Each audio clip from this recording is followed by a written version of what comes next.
Good morning, everybody. Good morning. We had a great Thanksgiving Day. Keith and I actually got our little brother lives in San Antonio, Texas, with his wife and 2 children. He travels the world. He's been to Afghanistan at least twice this year. He's probably going back. So he has a lot of frequent flyers, so he flew us down. That was nice. I made the bad mistake of going ahead and flying with head congestion. So on the descent to Houston, I was in excruciating pain. And still struggling with something, but Godspeed is going to get us through it.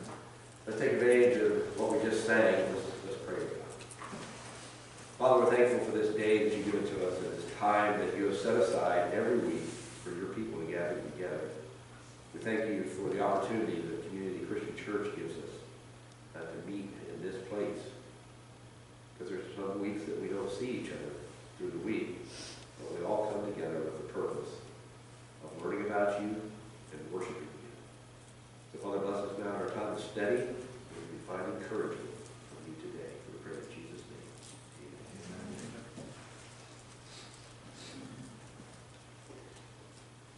I want you to think about peace today. It's what most people want, and what most people seem to not have. And a common byproduct of the lack of peace is restlessness. And restless people tend not to be the best of people. Restless people usually are bad employees, bad spouses, bad students. Because they lack a commitment. And are always worried or always restless about the present because they're always anticipating something else coming along. Psychologist William Larson asked 3,000 people, what do you live for? He was shocked to find that 94% said, well, we're sort of enduring this, waiting for something better to come along. Wow. So here's how it goes. I'm sort of waiting until the right man comes into my life, or the right woman comes into my life. Waiting for the stock market to do a certain thing. Waiting for the right job opportunity. Waiting. In the book Real Moments, Barb D'Angelo says, first I was dying to finish high school to start college.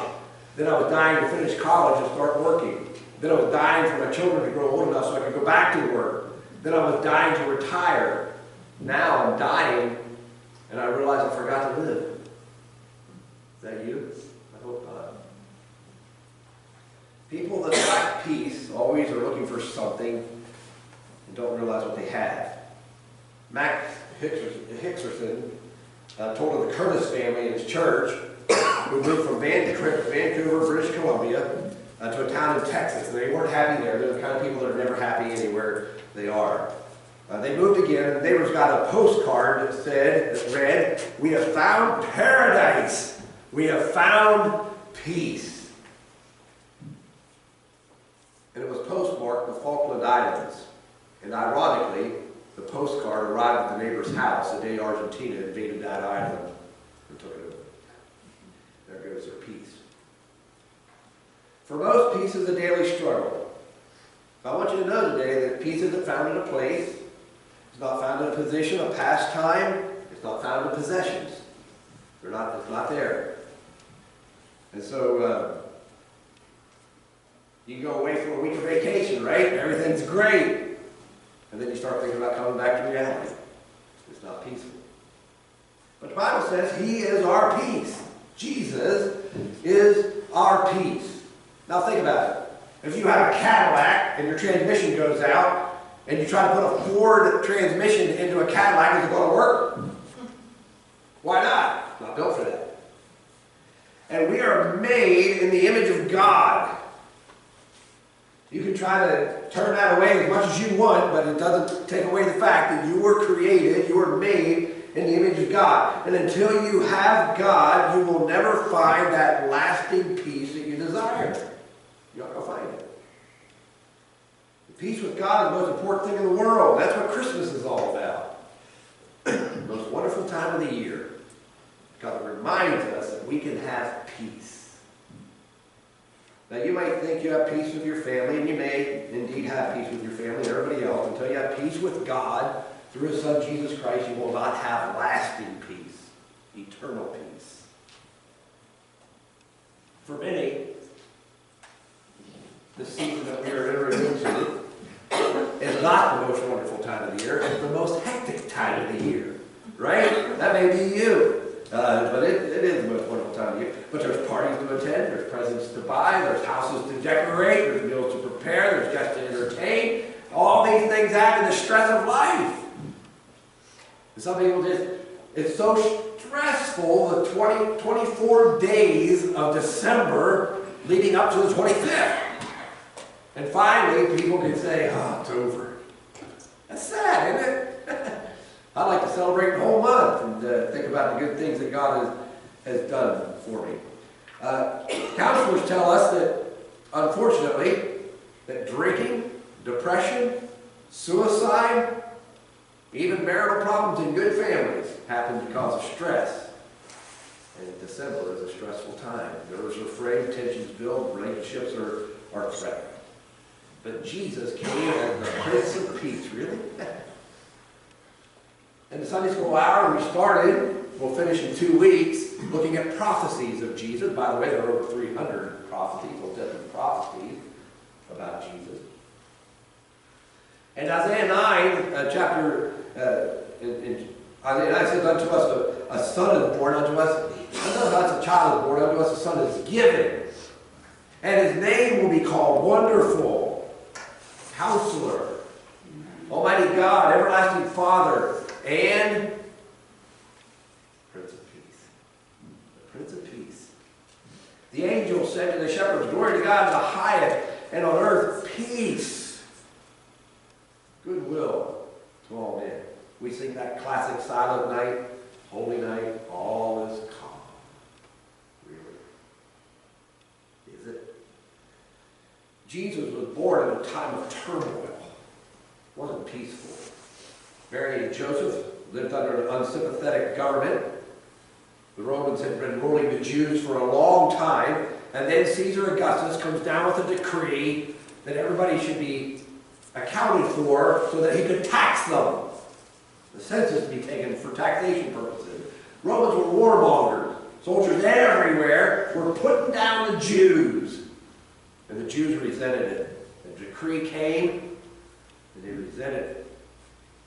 Human nature tells us not to accept it. Nobody should tell us what to do. Kind of like the 2-year-old that's standing up in church and the father pulls her down and she said, Daddy, I'm sitting, but I'm standing on the inside. The Jews had buckled under their knees under Roman aggression. But on the inside, they were still standing up. They resented it. They resented the decree. They resented the tax. And you think about it. It's an unexpected bill. What happens to you when you get an unexpected bill? Oh, great!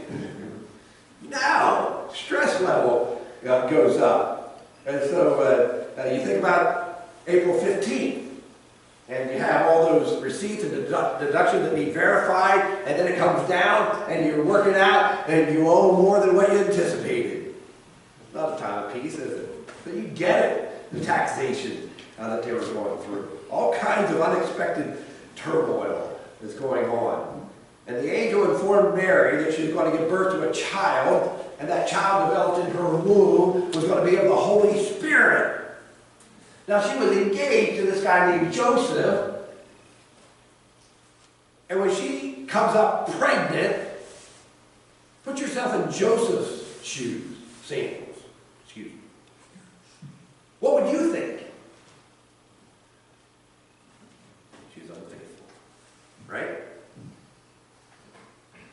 And so painful time. Maybe his family was negative toward him. They would never believe it. Maybe they were encouraging him, leave her, kill her, stone her, have her stoned, whatever. She's an adulteress. But Joseph had had none of it because he believed it was from God. Now, if you women that carry a child, you will tell us that it is not 9 months of tranquility, is it? It's not 9 months of peace, especially to birth. And so all this adds to the stress of the time. And then they get to the place to register in a little town called Bethlehem, the house of bread. And they had some unsuitable situations, unsuitable, undesirable lodging in a stable. So everything seemed to go wrong. And Joseph, when he came into town, he couldn't find a room, and certainly the little town was just full of people because of the registration that had to take place. And so the only place he could find, and it was very pressing because Mary was just about ready to deliver, was that barn. And so that's where they went. But you know, that could have been a blessing. Inns were large, rowdy rooms. So that innkeeper may have been very merciful to them and said, I have a quiet place. It's the stable, but it's quiet. And God gave them a very quiet, private, humble setting for the birth of his son. And sometime during that night, a child was born. I don't know how much longer. I would tend to think not too much longer. During the night, some visitors came. Shepherds who were out in the field. They told Mary and Joseph, angels came to us and told us to come here. And the Bible says when the angel, the glory of the Lord through the angels shone around them, they were terrified. What peaceful, terrified. Mary and Joseph in an unfamiliar place during labor and delivery, and strangers stopping by. Wow. But at that moment, peace came into the world when that baby was born. So when Christendom decided to make this event a celebration, Christmas, it truly became the most wonderful time of the year. Because it reminds the world that Jesus is peace. And he will bring peace to the world. So very quickly, let's consider his peace. This peace is internal. It's within you. I tried to give you a story of taxation, which doesn't bring peace. Pregnancy, which does not bring peace. An unwed woman on a donkey into a stable. That's not internal peace, that's internal disruption. Don't you agree? But regardless, it teaches us, regardless of the outward circumstances, you can have peace. Even in the midst of life's storms, you can have peace.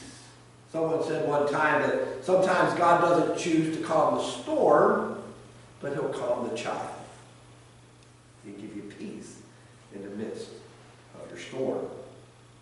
We have a lot of people that go through a lot of difficult things. People who find out they have cancer, others that their families are falling apart, or somebody's fighting an addiction, an array of things that happen to people. Yet, as we shed a tear with them, wonderful gift that God has given to us, many of those people have peace.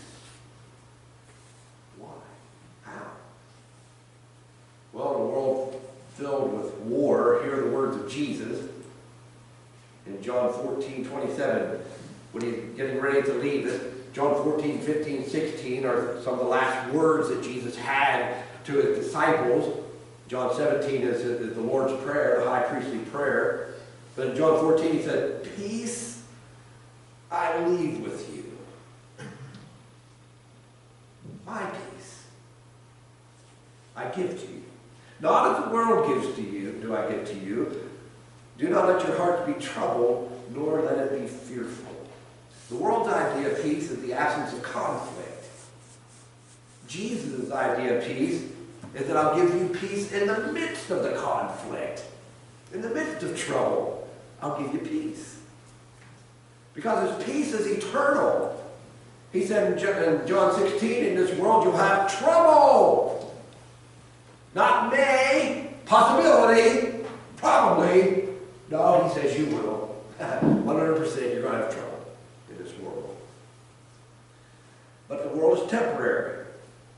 The trouble is temporary. The pleasures of life are also temporary. It's all temporary. But Jesus has overcome and will lead us to better things. Because of his death, his burial, resurrection, there'll be no more heartache. No more turmoil. No more conflict. Don't you long for that day? Because there is a day, coming day, of perfect peace. And if you take Jesus' words and consider them carefully, you'll find that they are words of peace. Longfellow wrote, "And in despair I bowed my head." He wrote this during the Civil War. "There is no peace on earth," I said. "For hate is strong, and mocks the song of peace on earth, goodwill and and then pealed the bells more loud and deep. God is not dead, nor doth he sleep. The wrong shall fail, the right prevail, with peace on earth, goodwill. So thank God for this day, dear Christmas 2017.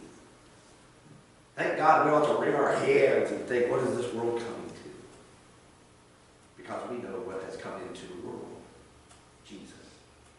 The most wonderful time of the year because it's about Jesus, the Prince of Peace. So if you're looking for peace in your life, if you want that lasting peace, if you want that internal peace, if you want that eternal peace, if you want that hope of that coming day of perfect peace,